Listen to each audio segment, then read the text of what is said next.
የኢትዮጵያውያን የመቻል ምልክት በጋራ ርብርብ እውን የሆነም የህብረ ብሔራዊነት ማህተም ነው ታላቁ የኢትዮጵያ ህዳሴ ግድብ። ይህ የመጪው ዘመን ብሩህነት አመላካች የሆነው ታላቁ የኢትዮጵያ ህዳሴ ግድብ ለኢትዮጵያ ማንሰራራት ምን አይነት አበርክቶን ይዞ መጣ? የኢትዮጵያ ፕሬስ ድርጅት ስለ ኢትዮጵያ በተሰኘው የውይይት መድረኩ ከጉባ አናት ላይ የመከረበት ርዕሰ ጉዳይ ነው። በውይይቱ ላይ መነሻዎች ያቀረቡት የመንግስት የሥራ ኃላፊዎች ለሀገር እድገት ኃይል መሰረት መሆኑን አንስተው ግድቡ የኢንዱስትሪ ዘርፉ እንዲያድግ እያገዘ ስለመሆኑ ተናግረዋል። በኢነርጂም ስናይ ከዚህ በፊት የነበሩት የምንሸጠው ኢነርጂ በጣም 17000 ጊጋዋት ሰዓት የነበረ ነው። አሁን ህዳሴን ስንጨምር ነው ወደ 34 ጊጋዋት ሰዓት ማድረስ የቻል ነው። ስለዚህ በኢነርጂም በአቅምም የኢትዮጵያን የማመንጨት አቅም በግዙፍ ያሳደገልን የታላቁ ህዳሴ ግድብ መሆኑን ነው የሚያሳየው። ይሄ ምንድነው ያመጣው ጥቅም ብለን በደንብ ብናይ አንደኛ የኢንዱስትሪዎችን በደንብ ማስፋፋት እንድንችል አድርጎልናል። ሪሰንትሊ ትልቅ ኢንዱስትሪዎች ወደ ሀገራችን መምጣት ጀምረዋል። ባለፉት አንድ አመት በሐዋሳ ኢንዱስትሪ ፓርክ ታውቃላችሁ፣ የቴክስታይል ሀብ ነው የነበረው። አሁን የሶላር ሴል የሚያመርቱ በጣም በሮቦቲክስ በኤአይ የተደገፉ ትልልቅ ኢንቨስትመንቶች መጥተዋል ሀገራችን።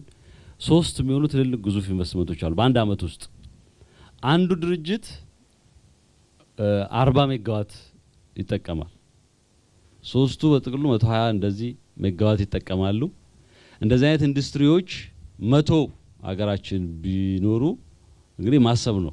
ይህ የኢትዮጵያውያን ብቻ ሳይሆን የአፍሪካውያን ኩራት የሆነው ግዙፍ ፕሮጀክት በአንድ በኩል በቱሪዝም በሌላ በኩል ደግሞ ቀጠናዊ ትስስርን በማጠናከር አይነተኛ ሚናንም ይጫወታል። የህዳሴው ግድብ የኛ ዘመን ቅርስ ነው ተብሎ ሊወሰድ ይችላል።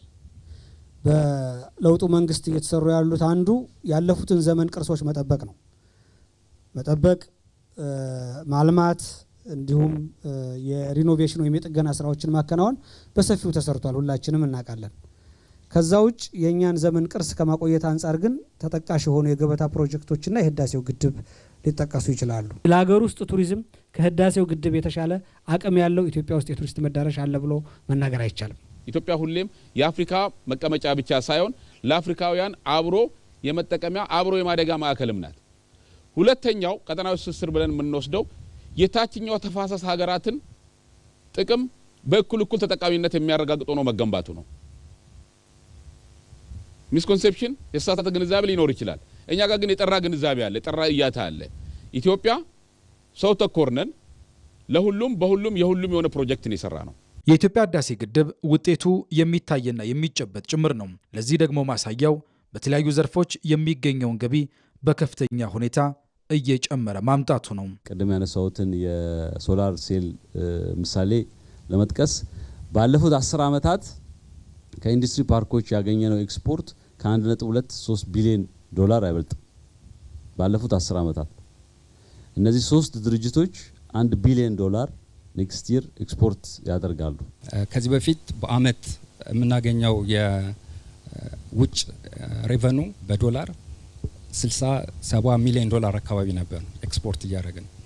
አሁን ላይ ያንን በብዙ እጥፍ ነው እያሳደግን ያለ ነው። ዘንድሮ ኤክስፔክት የምናደርገው እስከ 450 እስከ 500 ሚሊዮን ዶላር ወይም ደግሞ ግማሽ ቢሊዮን ዶላር ከኃይል ሽያጭ ገቢ እንደምናገኝ ነው ኤክስፔክት የምናደርገው። እንደ ህዳሴ ግድብ ያሉ ግዙፍ ፕሮጀክቶችን በራስ አቅም መገንባት በእርግጥም የኢትዮጵያ ማንሰራራትን እውን ከሚያደርጉ ቁልፍ ተግባራት አንዱ ስለመሆኑም በውይይቱ ተነስቷል። በተያያዘ በዚህ ጉዳይ ላይ የተካፈሉት የቤኒሻንጉል ጉሙዝ ክልል ርዕሰ መስተዳድር አሻርሊ ሀሰን ታላቁ የኢትዮጵያ ህዳሴ ግድብ ኢትዮጵያውያን የገጠሟቸውን ችግሮች ተጋፍጠውና እውን ያደረጉት ግዙፍ ፕሮጀክት መሆኑን ጠቁሞ ትልልቅ ፕሮጀክቶችን መፈጸም እንደምንችል ማሳያ ነው ብለዋል።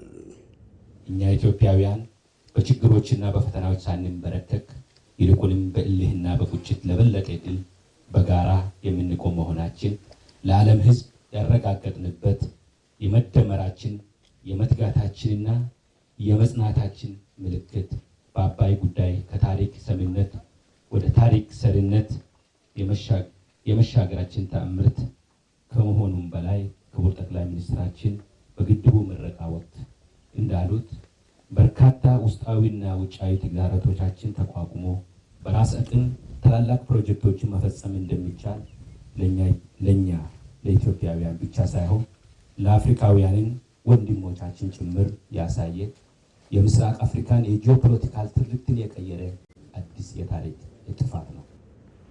የጠቅላይ ሚኒስትሩ የምስራቅ አፍሪካ ጉዳዮች አማካሪ ሚኒስትር ጌታቸው ረዳ በበኩላቸው ግድቡ ቀጠናዊ ትስስርን ለመፍጠር ያለውን አበርክቶ ጠቁመው ኃይል አንድም ወንድማማችነትን አንዱም ጉልበት የሚገነባበት መሳሪያ ነው ብለዋል። ኤነርጂ የምንለው ተጨማሪ ፓወር ነው የሚፈጥርልን፣ የመደራደር አቅም ይጨምራል። ውስጥ የተባሉት ነገሮች አይ ቲንክ ግምት ውስጥ ማስገባት ያለብን ነገሮች ናቸው። ግድቡ ሲጀመር የነበረብን ፈተናና ግድቡን ስንጨርስ ያለብን ፈተና የተለያዩ ናቸው በአይነት። የነሱ መብዛም ግድቡ ሲጠናቀቅ የጭቅጭቁ መጠን ወይ መጠኑ ብቻ ሳይሆን አይነቱም ይቀየራል። ተጨማሪ ጉልበት ተጨማሪ መደራደር አቅም እየጨመረልን የመጣ መሆኑ መታወቅ መቻል አለበት። ከምንም ነገር በላይ ግን አገር ሊደርስበት የሚገባው እድገት ደረጃ በዚህ ሴክተር ላይ ሙሉ ጊዜ ማባከንን የግድ የሚል ይሄ ላግዠሪ ሳይሆን ፈለግንም አልፈለግንም ማድረግ የሚገባ መሆኑን ማወቅ ጥሩ ነው ለማለት ነው።